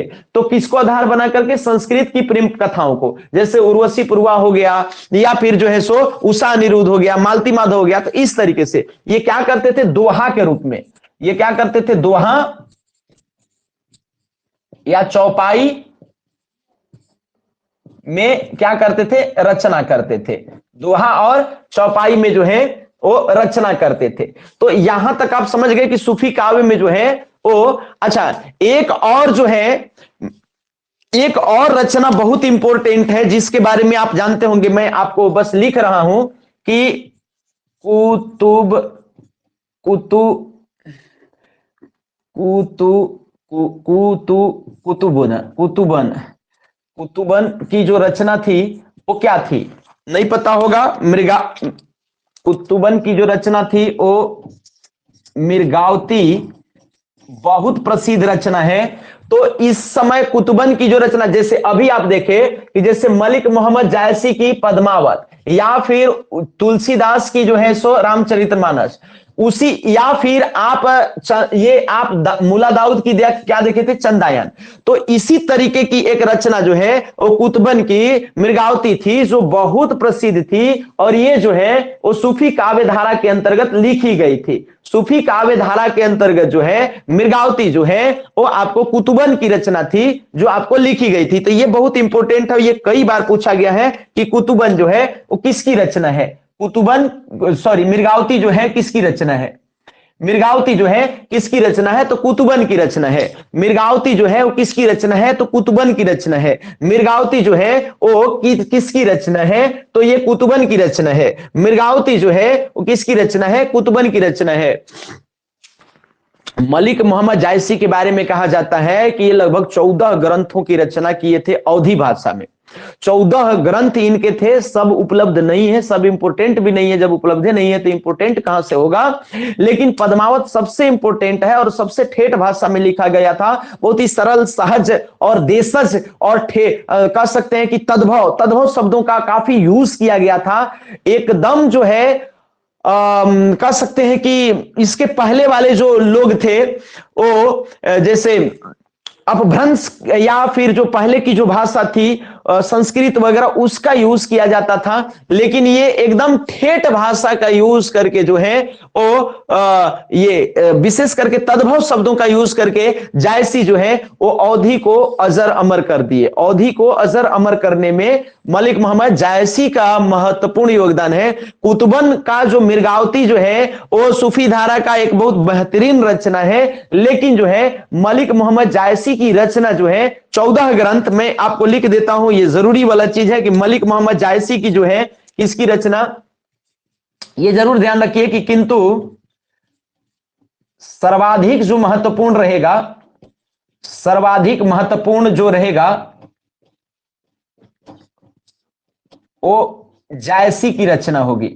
जायसी की, इन्होंने 14 ग्रंथों को लिखा। ये इनकी जायसी की रचना कैसी थी, एकदम ठेठ भाषा में थी, या कह सकते हैं कि तद्भव में थी। क्या थी, तद्भव में थी। और एक चीज और था जो ये करते थे, जिसको कि कहा जाता है उकार बहुला। उकार बहुला, इसलिए इनकी भाषा जो थी वो मिठास थी। किसी भी चीज में जो है सो ऊ लगा देते थे, हर्षुकार लग जाता था। ठीक है, तो ये हम इसकी अवधि की कुछ अवधि और जब ब्रज का दोनों का कंपैरिजन कराएंगे तो हम आपको बताएंगे कि इनकी क्या क्या विशेषता है जो है सो। भाषाई संरचना के बारे में भी बात करेंगे। ऐसे हम लोगों को भाषाई संरचना सिलेबस में नहीं है, साहित्य के रूप में कैसे कैसे इनका विकास हुआ है यही सिलेबस में है। लेकिन भाषाई संरचना पर भी हम लोग थोड़ा सा गौर करेंगे कि अवधि और ब्रज में क्या डिफरेंस है, वो कैसे बोली जाती है या उसका उच्चारण कैसे होता है, वो कौन कौन से चीजों का प्रभाव है, कौन कौन से चीजों को उसमें निगलेक्ट किया जाता है, तो उसके बारे में हम लोग बात करेंगे। तो ये आप ध्यान रखिएगा कि जो जायसी की यदि बात करी जाए, सर्वाधिक महत्वपूर्ण जायसी का है। ये इन्होंने 14 ग्रंथ लिखा था। इससे ठेठ था, तद्भव का यूज हुआ था, और सबसे बड़ी बात कि उकार बहुला था। उकार बहुला था इसलिए बहुत मिठास था इसमें। आप कहीं पर नोट कर लीजिएगा कि ये बहुत ही क्या था, मिठास था। ये क्या था, बहुत ही मिठास था। और इसलिए जो है रामचंद्र शुक्ल ने कहा है, रामचंद्र शुक्ल ने कहा है कि जायसी की जो रचना है, जायसी की जो रचना है, जायसी की जो रचना है, जायसी की भाषा बहुत मधुर है। बहुत क्या है, मधुर है। तो ये रामचंद्र शुक्ल ने कहा था और ये एग्जाम में पूछा हुआ है, इसलिए हमने आपको लिख दिया, इसलिए हमने आपको लिख दिया। दूसरा, थोड़ा सा यदि बात करिएगा कि राम भक्ति धारा में अवधि का कैसे विकास हुआ, तो इसमें जो है बेसिकली आप तुलसीदास का नाम लिख सकते हैं और तुलसीदास के ढेर सारे फॉलोअर हुए। राम भक्ति धारा में तुलसीदास हुए, और तुलसी के बारे में हम पहले भी बता दिए कि ये क्या करते हैं कि तत्सम शब्दों का यूज करते हैं। जनरली तत्सम का इन्होंने क्या किया था, अवधीकरण किया था। तत्सम का इन्होंने क्या कर दिया था, अवधीकरण कर दिया था। और इनको जो है शुक्ल ने इनको कहा था, रामचंद्र शुक्ल ने इनको कहा था कि ये अलंकार का बहुत ज्यादा यूज करते हैं, इसलिए अनुप्रास का राजा भी इनको कहा जाता है। अनुप्रास का राजा, तो अनुप्रास का राजा कौन किसको कहा था, तो तुलसीदास को जो है वो रामचंद्र शुक्ल ने कहा था कि ये अनुप्रास अलंकार आप समझते होंगे, जहां वर्णों की आवृत्ति होती है बार बार, तो उसको जो है अनुप्रास अलंकार कहते हैं। और ये शुक्ल जी ने जो है इनको कहा था कि ये क्या है, तो ये है अनुप्रास के राजा, अनुप्रास सम्राट भी कह सकते हैं। तो अनुप्रास सम्राट जो है वो अनुप्रास सम्राट शुक्ल लिखा गया, शुक्ल ने जो है, शुक्ल जी ने इनको तुलसीदास को अनुप्रास सम्राट भी कहा था। ये तत्सम शब्दों का बहुत भारी यूज कर दिए थे, तत्सम शब्दों का काफी यूज किए थे, इसलिए जो है ये थोड़ा सा संस्कृत निष्ठ इनकी जो है सो भाषा थी। यहां तक आप समझ गए होंगे विद्यार्थीगण कि अवधि का किस प्रकार से जो है वो विकास हुआ है। कुछ रचनाओं की इसकी चर्चा कर लेंगे कि जो महत्वपूर्ण रचनाएं जो पूछी जाती हैं अवधी भाषा में, कुछ महत्वपूर्ण रचनाएं हैं जो जनरली पूछी जाती हैं, ठीक है। और उसके बारे में जो है वो हमारे हैं एक घूंट पानी पी कर, तो उसके बाद हम आपको बताएंगे। अभी आप डटे रहिएगा और अभी जो बताएंगे वो इनकी रचनाओं के बारे में कि अवधी भाषा में कुछ जो महत्वपूर्ण जो रचनाएं हैं।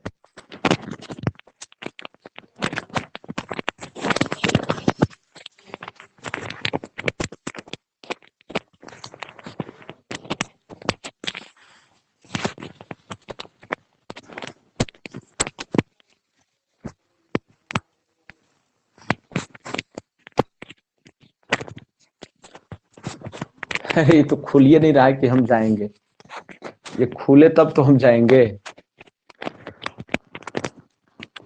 कैसे अटक गया? अच्छा अटकने दीजिए, मारिए गोली, हम बाद में पानी पिएंगे। तो बात कर रहे थे कि अवधी भाषा का विकास, अवधी भाषा कैसे कैसे विकसित हुई है इसके बारे में अभी आप जान रहे थे, कैसे कैसे इसका एक सिलसिलेवार चला है। अवधी में जो कुछ रचनाएं हुई हैं जो पूछा जाता है जनरली कई परीक्षाओं में, उसको आपको क्या करना है, रट्टा मारना है। अवधी भाषा में जो है वो जो रचना हुई है उसको आपको क्या कर लेना है कि रट लेना है। तो अवधि के महत्वपूर्ण, अब जैसे मान लीजिए कि एक दो याद करने से नहीं ना होगा, जैसे चंदायन मुला दाऊद का हो गया, ठीक है, या फिर मलिक मोहम्मद जायसी का पद्मावत हो गया, या कुतुबन का जो है वो मिर्गावती हो गया, ये सब तो बहुत प्रसिद्ध है। कुतुबन का मिर्गावती हो गया या पद्मावत हो गया, ये सब तो बहुत प्रसिद्ध है। लेकिन कुछ ऐसे भी हैं जो थोड़े कम प्रसिद्ध है लेकिन एग्जाम में बहुत बार आते हैं। तो आप हेडिंग डाल लीजिएगा कि अवधी भाषा के महत्वपूर्ण जो है अवधी भाषा की रचना। तो अवधी भाषा की महत्वपूर्ण जो है वो प्रमुख, इसे हेडिंग डालिए प्रमुख अवधी भाषा के, भाषा में रचना और रचनाकार, रचना और रचनाकार सवाल आता है, रचना और रचनाकार, ठीक है। तो ये आपको जो है सो कर लेना है। एक सबसे पहली रचना तो चंदायन ही हो जाएगा। सबसे पहली रचना कौन हो जाएगा? चंदायन मुला दाऊद की है। चंदायन किसकी रचना है सर? तो मुला दाऊद की है। चंदायन किसकी रचना है सर? तो मुला दाऊद की। मुला दाऊद की किसकी रचना हो जाएगी सर? तो मुला दाऊद की। मुला दाऊद ये आदमी का नाम है, मुला दाऊद। दूसरा जो है वो रचना हरिचरित है, आप लोग नाम जानते होंगे। दूसरा जो है वो हरिचरित, हरिचरित। और ये जो है ये आपका जो है वो लाल दास का था। तो हरिचरित जो है वो किसका रहेगा सर? लाल दास का,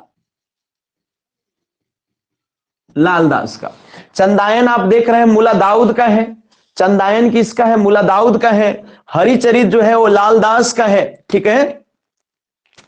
एक और है जिसको राम जन्म कहते हैं, राम जन्म, ठीक है। और ये जो है वो आपका, ये जो है वो ध्यान दीजिएगा, सूरजदास मैं लिख रहा हूं, आप सूरदास मत समझिएगा। तो राम जन्म जो थे वो सूरजदास लिखे थे। राम जन्म कौन लिखा था? सूरजदास लिखे थे। राम जन्म ये सिलसिलेवार है। सबसे पहली रचना चंदायन थी, ठीक है, वो 1370 की ये रचना है। इसके बाद जो है ये सबसे पहली रचना कौन है? चंदायन, जो 1370 की है।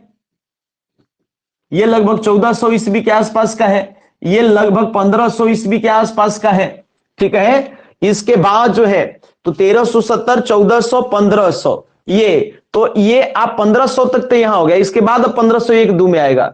1370 से लेकर के 1500 तक के बीच में तीन रचना ज्यादा महत्वपूर्ण है। ये आपका जो है सो चंदायन, हरिचरित और रामजन्म, तो ये तीन रचना काफी इंपॉर्टेंट है। ठीक है, इसके बाद 1501 में जो है, इसके बाद 1501 में जो है वो सत्यवती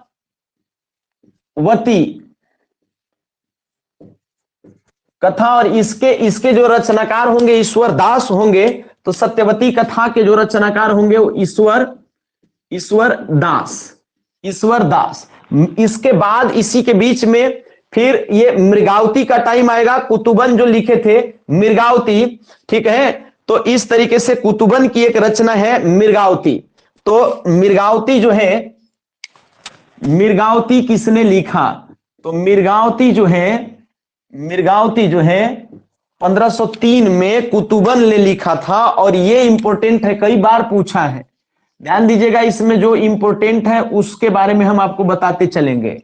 ये मृगावती कई बार पूछा हुआ है और बहुत महत्वपूर्ण रचना है ये 1503 में। ये 1501 की रचना है सत्यवती कथा। ठीक है, आपको ये डेट इस भी याद रखने की आवश्यकता बिल्कुल भी नहीं है। आपको सिर्फ जो है कौन क्या लिखा है ये आपको ध्यान में रखना है, क्योंकि देखिए बहुत कुछ पढ़ना है, और उसमें जो है वो आपको अभी के डेट में अभी क्या याद करना है और क्या नहीं करना है, ये बहुत इंपॉर्टेंट है। अगड़म बगड़म याद करने का प्रयास करिएगा तो हो जाएगा कि एग्जाम नहीं करेक्ट होगा। तो जो बहुत महत्वपूर्ण है, जो ज्यादा जरूरी है, वो आपको करना है। अब साहित्य में पढ़ना है इसका साहित्यिक विकास, तो इसका डिटेल यदि कोई पढ़ने लगेगा कि भाषाई संरचना, तो वो नौटंकी हो जाएगा। इस साहित्य के रूप में इसका कैसे विकास हुआ है ये सिर्फ हम लोगों को देखना है, ना कि इसकी भाषाई संरचना देखना है। नहीं समझ रहे बात के? यद्यपि हम भाषाई संरचना थोड़ा बहुत पढ़ा देंगे, लेकिन मेन इसका साहित्य ही देखना है। साहित्य से ही प्रश्न पूछे जाते हैं और पूछे जाएंगे। तो साहित्यिक विकास कैसे कैसे हुआ है, ठीक है। तो मृगावती, कुतुबन, ये बहुत इंपॉर्टेंट है। मृगावती के बाद यदि पद्मावत की बात ना हो तो गड़बड़ा जाएगा। तो बात कर रहे हैं पद्मावत की। तो पद्मावत और पद्मावत के साथ जो है और भी कुछ रचना है, जैसे में चित्रावत या चित्रावत। इसके बाद एक और है जैसे अखरावट, चित्रावट, अखरावट, नाम सुने होंगे। या फिर आप कह सकते हैं कि एक और है आखिरी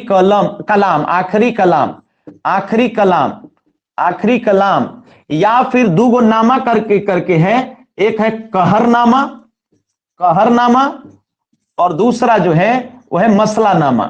तो कहरनामा और मसलानामा, देखिए मैं एक साथ सजा करके लिख रहा हूं। पद्मावत, चित्रावत, अखरावट, तीन वो हो गया। ऐसे आप याद रखिए, पद्मावत, चित्रावट, अखरावट। मलिक मोहम्मद जायसी की रचना में बता रहा हूं। पद्मावत, चित्रावट, अखरावट, तीनों एक साथ याद रखना है। पद्मावत, चित्रावट, अखरावट, ऐसे करके आपको याद रखना है। इसके आखिरी कलम बीच में आ गया। इसके अलावा दूगो आपको नामा आएगा। क्या क्या आएगा? दूगो नामा, कहरनामा और मसलानामा। तो ये किसकी रचना हो जाएगी सर? तो ये जो रचना हो जाएगी सर, ये मलिक मोहम्मद जायसी की रचना हो जाएगी। किसकी रचना हो जाएगी सर? मलिक मोहम्मद जायसी की रचना हो जाएगी। मलिक मोहम्मद जायसी की रचना कब हुई थी? तो 1527 से 1540 के आसपास के बीच में बताया जाता है। तो मलिक मोहम्मद की जो रचना है, मलिक मोहम्मद जायसी की जो रचना है, ये 100 जितनी भी रचनाएं हैं वो 1527 से 1540 के बीच में मानी जाती हैं। तो तीन गो तो आपको ट या पद्मावत, चित्रावट, अखरावट, ठीक है। पद्मावत, चित्रावट, अखरावट, आखिरी कलाम, और इसके बाद कहरनामा और फिर मसलानामा। तो ये आपको किसकी रचना है सर? तो मलिक मोहम्मद जायसी की रचना है। किसकी रचना है सर? जायसी की। मलिक मोहम्मद जायसी की रचना है। ये किसकी रचना है सर? मलिक मोहम्मद जायसी की रचना है। कब ये है? तो 1527 से 1540। ये देखिएगा तुलसीदास के समकालीन थे।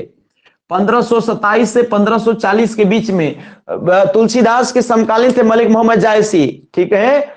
बात समझ रहे हैं? मलिक मोहम्मद जायसी, तुलसीदास। तो इस तरीके से जो है, तो ये इतना आप समझ गए। चंदायन, हरिचरित्र, राम जन्म, सत्यवती कथा, मृगावती, और इसके बाद फिर मलिक मोहम्मद जायसी की रचना, ठीक है। मलिक मोहम्मद जायसी की कुछ अन्य रचनाओं की भी चर्चा करेंगे, जैसे में तुलसी की कुछ रचनाएं, बैरवे, बैरवे रामायण, ध्यान समझिएगा, बैरवे रामायण प्लस राम लल्ला नहछो, ये बहुत इंपॉर्टेंट है इनका। ये राम लल्ला नहछो जो है, राम लल्ला है, राम लल्ला नहछो और बैरवे रामायण, ये आपको। और एक और रचना है जैसे कि जानकी मंगल, दूगो मंगल मंगल है, जानकी मंगल, दूगो मंगल मंगल और पार्वती मंगल, पार्वती मंगल, तो पार्वती मंगल, तो दूगो मंगल मंगल है, बैरवे रामायण और रामलला नछो, रामलला नछो और जानकी मंगल और पार्वती मंगल। और एक है फिर लास्ट में रामचरितमानस, रामचरितमानस, ठीक है। तो इनकी जो भी रचना है, इसमें जो समझना होगा, ये बैरवे रामायण और जो रामलला जो आपको नहचू है, ये पूर्वी अवधि कहलाता है, ये पूर्वी अवधि का है। लेकिन जो जानकी मंगल और जो पार्वती मंगल है, ये पश्चिमी अवधि है। और ये रामचरितमानस जो है, ये अपने आप में जो है वो तो कलाकार है, ये बहुत बड़ी कला है, आर्ट है। रामचरितमानस से जो है वो अवधि कहां से कहां पहुंच गया, ठीक है। तो ये जो है तीन चीज आपको इसमें ध्यान रखना है कि बैरवे रामायण जो है ये पूर्वी अवधि से संबंधित है, ये पूर्वी अवधि से संबंधित है, अवधि। ये जो है मंगल मंगल, ये पश्चिमी अवधि से संबंधित है, पश्चिमी अवधि से संबंधित है, अवधि से संबंधित है। और ये जो है वो बैंसवाड़ी अवधि से संबंधित है, बैंसवाड़ी अवधि से संबंधित है। और ये सब जो है पूर्वी अवधि चाहे पश्चिमी अवधि चाहे बैंसवाड़ी अवधि, ये सब जो है ये किसके ये कौन रचना करेगा, तो ये सारे की रचना कौन करेगा, तुलसी। तू कैसे लिखूं, तू नीचे ऐसे लिख रहे हैं, ल लिख रहे हैं और सी लिख रहे हैं, तुलसी, तुलसीदास, तुलसी। तो बैरवे रामायण हो, चाहे रामलला नहछो हो, चाहे जानकी मंगल हो, चाहे पार्वती मंगल हो, तो जानकी मंगल और पार्वती मंगल ये पश्चिमी में आएंगे, पश्चिमी अवधि में, याद रखना है।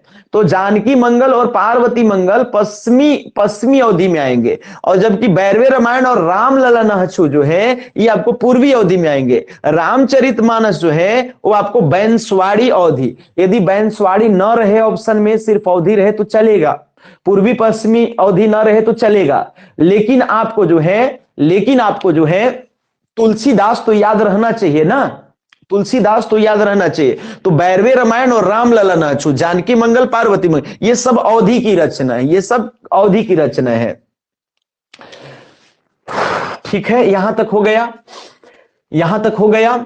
इसके बाद तो ये आप तुलसी और जायसी की रचनाओं को जरूर याद रखिएगा। ये तुलसी की ये रचना और जायसी की, मिर्गावती जो कुतुबन की है, या फिर जैसे चंदायन जो है मुला दाऊद का, ये सब बहुत प्रसिद्ध है अवधि का। ये सब भुला गए तो समझ लीजिए कि सवाल बड़ा भयंकर गलती होगा। बाकी लोगों को चूंकि याद रहता है, सामान्य विद्यार्थी जो मेहनत करके जाता है वो ये सब याद रहता है, कोई बहुत बड़ा लफड़ा इसमें नहीं है। बात समझ रहे कि नहीं समझ रहे? तो इस तरीके से जो है एक आध और रचना, जैसे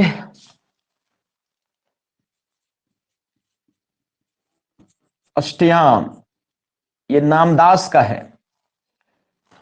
अष्टयाम किसकी रचना हो जाएगी सर? तो एक नामदास, कुछ अन्य दासों की बात कर लेते हैं, ठीक है।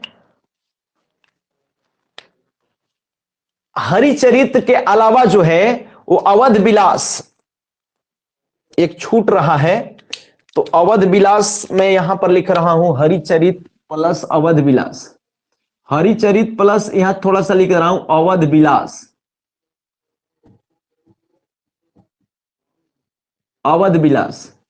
तो ये दोनों रचना जो है वो लालदास का है, हरिचरित प्लस अवध विलास। आप नोट करते होंगे तो नोट कर लीजिएगा, स्क्रीनशॉट भेजेंगे तो उसमें दिखाई देगा। हरिचरित के अलावा अवध विलास जो था वो लालदास की रचना है। हरिचरित के अलावा जो अवध विलास है वो किसकी रचना है, ठीक है। इसके अलावा जो है एक बहुत इंपॉर्टेंट जो जनरली पूछा जाता है, जिसको बोलते हैं भरत मिलाप, और ये ईश्वर दास की रचना है, ये महत्वपूर्ण रचना है। भरत मिलाप किसकी रचना है सर? तो ईश्वर दास की रचना है, ये कई बार पूछा जाने वाला सवाल है, ईश्वर दास की रचना है। भरत मिलाप किसकी रचना है सर? ईश्वर दास की। एक आपको जो है कवितावली, तुलसी वाली नहीं, रामायण, रामचरित, ये तुलसीदास वाला नहीं, रामचरित